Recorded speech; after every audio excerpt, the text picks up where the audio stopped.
Assalamualaikum warahmatullahi wabarakatuh. Perkenalkan saya Anggun Pratiwi dengan NIK akhir 045 dari S1 Sistem Informasi Universitas Erlangga.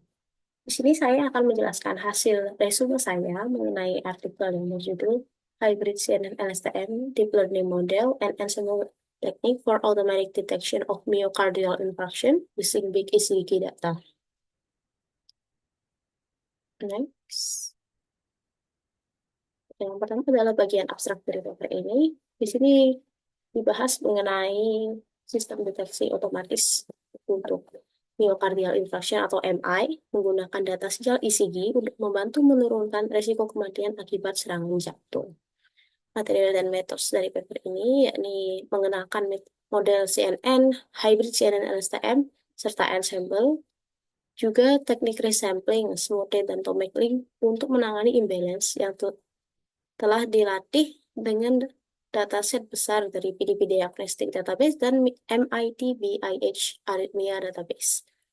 Hasil dari studi ini berhasil mengatasi masalah terkait ketidakseimbangan dalam kedua dataset. Dengan menggunakan teknik SMOTE ditambah dengan Tomac-Link, menghasilkan akurasi klasifikasi yang tinggi dengan nilai 99,82% untuk CNN, 99,88% untuk CNN LSTM, dan 99,89% untuk ensemble. Berikutnya, dari definisi dan latar belakang terkait MI ini sendiri, MI ini merupakan kondisi di mana otot jantung mengalami kerusakan akibat kurangnya pasokan darah, yang mana penyakit ini sangat berbahaya, utamanya jika terjadi tanpa gejala atau biasa kita ketahui dengan serangan jantung diam. Dari hal tersebut, perlu dilakukan deteksi dini untuk mengurangi angka kematian. Dan sinyal ECG ini adalah salah satu metode non-invasif yang terjangkau untuk mendeteksi kondisi tersebut. Berikutnya ada keterbatasan dalam pendekatan tradisional yang sudah ada, utamanya dalam hal akurasi deteksi dan ketergantungan pada kualitas fitur yang diekstraksi dari sinyal ECG. Kemudian pada masa saat ini, ada teknologi dari deep learning. Pengenalan teknologi CNN dan LSTM ini digunakan sebagai solusi untuk meningkatkan akurasi deteksi otomatis dari MI dan mengatasi masalah yang tidak seimbang dan pengenalan model hibrida yang dapat meningkatkan performa dalam deteksi MI. Berikutnya adalah material dan metode yang digunakan dalam paper ini. Yang pertama, di tahap pertama di sini ada dataset dari ECG tersebut. Seperti yang disebutkan sebelumnya, ada dua dataset utama, yakni MIT dan PTB. MIT terdiri dari 30 menit rekaman sinyal ECG didapatkan dari 47 orang pasien. Sementara PTPDB atau Fiscalis Techniques Bodenzanstal mencakup rekaman ECG dari 290 pasien. Kedua data ini mengandung rekaman dari pasien dengan kondisi MI dan kondisi sehat, yaitu sebagai variabel kontrolnya nantinya. Total dari kedua dataset ini adalah 123.998 bits, dan data ini dibagi jadi dua kelas, MI dan normal. Next, ada data balancing.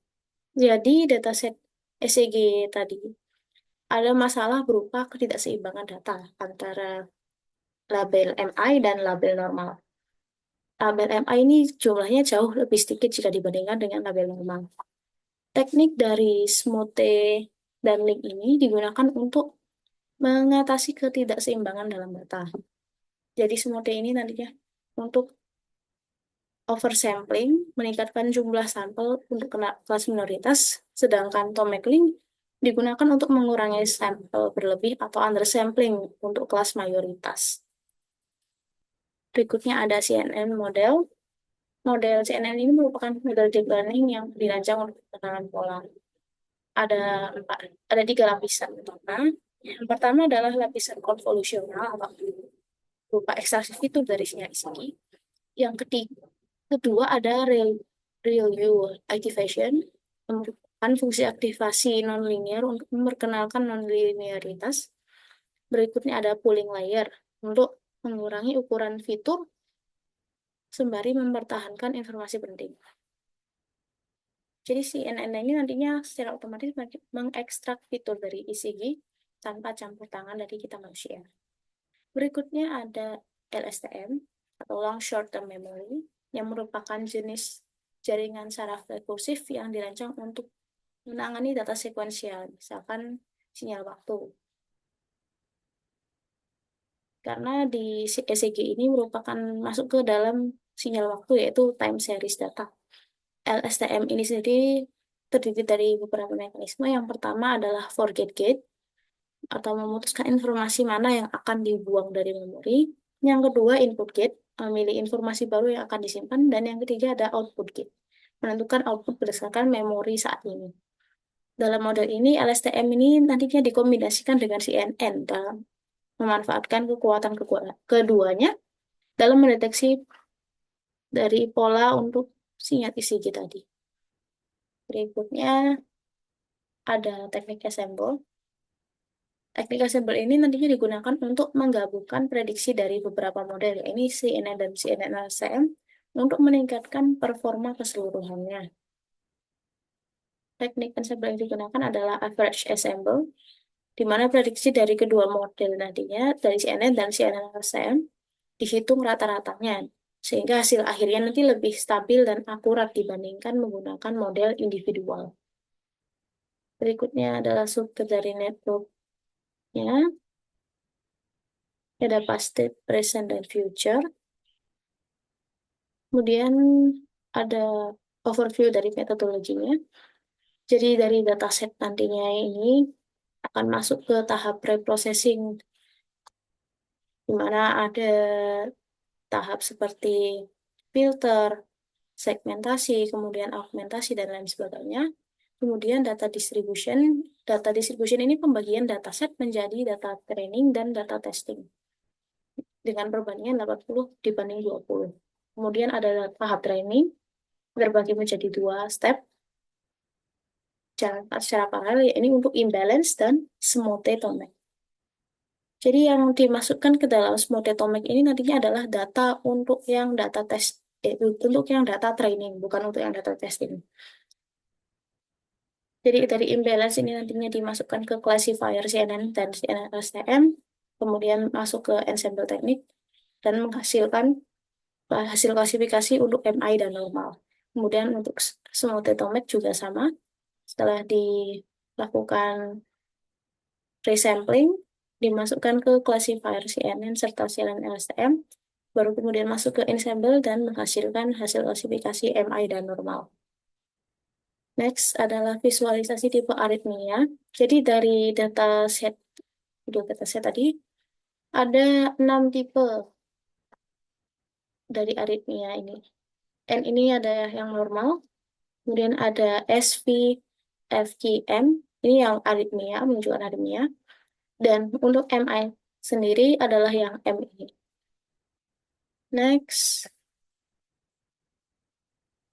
Berikut ini merupakan perbandingan dari MI asli sebelum smoothetomic dan hasil dari smoothetomic link. Jadi GM1 dan M2 adalah yang data asli, G1, G2, dan G3 hasil dari smoothetomic. Next. Berikut adalah metodologi yang diusulkan pada paper ini. Pada tahap pertama yakni pre-processing, di mana dilakukan segmentasi, filter, augmentasi, dan lain sebagainya. Untuk segmentasi sendiri sudah distandarisasi menjadi 188 sampel untuk setiap bitnya. Kemudian bagian kedua ada distribusi data. Sesuai yang dijelaskan sebelumnya, data ini dibagi menjadi 80% untuk pelatihan dan 20% untuk pengujian. Dan resampling hanya diterapkan pada data pelatihan, sehingga data uji ini tetap terjaga integritasnya. Kemudian yang ketiga adalah tahap training model, bagi 2 langkah, yakni untuk model CNN dan model CNN-LSTM. Dilatih menggunakan data tidak seimbang dulu. Kemudian ada juga yang dilatih dengan data seimbang, di mana setelah resampling.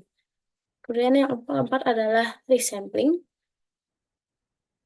Teknik modeling ini diterapkan untuk menyeimbangkan dataset dan menciptakan lebih banyak sampel kelas minoritas atau MI itu tadi, dan mengurangi sampel dari kelas mayoritas.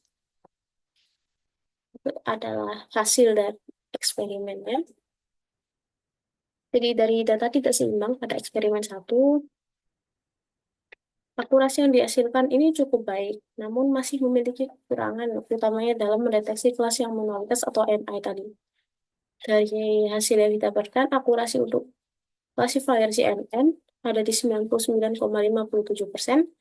untuk CNN LSTM ada 99,70%, ensemble ada 99,76%.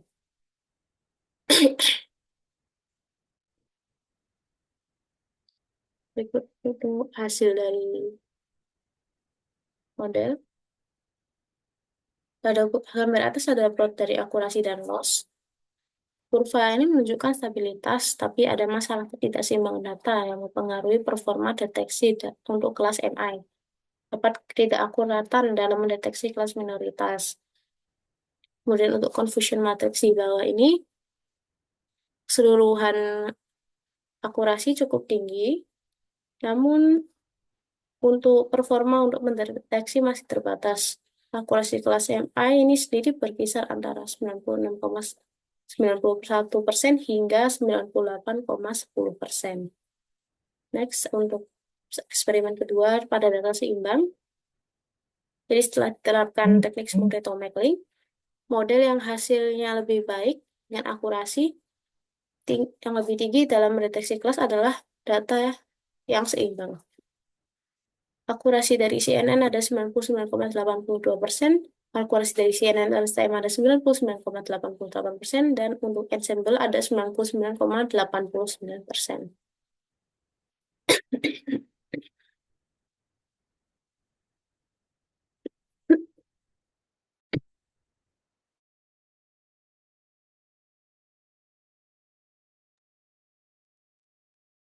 Oke, berikut untuk plot akurasi dan loss. Dari plot dapat kita lihat bahwa model ini berperforma lebih baik pada dataset yang sudah di sampling, sehingga datasetnya lebih seimbang. Kurvanya terlihat stabil, lonjakannya tidak terlalu tinggi, dan akurasinya tinggi untuk kedua kelas. Kemudian untuk confusion matrixnya sendiri, terdapat peningkatan akurasi kelas minoritas atau MI secara signifikan. Akurasi model CNN LSTM yang dilatih dengan dataset seimbang dapat mencapai hingga 99,62% untuk kelas MI. Next adalah bagian dari discussion atau diskusi dari penelitian ini. Jadi hasil dari penelitian ini dibandingkan dengan teknik-teknik lainnya. Meski model menunjukkan peningkatan performa secara keseluruhan, terutama dalam akurasi minoritas, yaitu kelas MI, beberapa model masih memerlukan perhatian dalam pengelompokan berdasarkan kelas minoritas. Ada beberapa dari keunggulan dari model yang diusulkan dalam paper ini. Yang pertama, modelnya menggunakan dua dataset dengan benchmark besar, yaitu MITDB dan PTBDB. Kemudian model ini menggunakan teknik smooth atomic untuk mengatasi masalah imbalance pada data.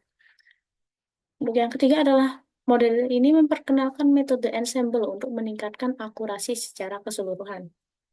Terbatasan dari model ini yakni belum diuji dengan teknik cross validation dan belum diterapkan pada perangkat keras yang digunakan di rumah sakit. Kesimpulan atau conclusions dari penelitian yang telah dilakukan pada artikel ini. Yang pertama, model dari CNN, CNN-STM, dan teknik ensemble yang diusulkan mampu mendeteksi MI secara akurat dari sinyal ECG. Yang kedua, teknik smooth atomic link terbukti berhasil mengatasi masalah ketidakseimbangan data, menghasilkan peningkatan yang signifikan dalam keakurasi kelas minoritas. Untuk aplikasi klinis sendiri, model ini siap untuk diterapkan di lingkungan rumah sakit sebagai alat bantu deteksi otomatis untuk MI. Dan rencana penelitian untuk masa depan akan dikembangkan lebih lanjut untuk mendeteksi tingkat keparahan MI, berupa seperti gradasi, seberapa parah MI tersebut, dan ada juga potensi integrasi dengan teknik Generative Adversarial Network atau GAN. Oke, sekian presentasi dari saya. Kurang lebihnya, mohon maaf. Pamit undur diri. Wassalamualaikum warahmatullahi wabarakatuh.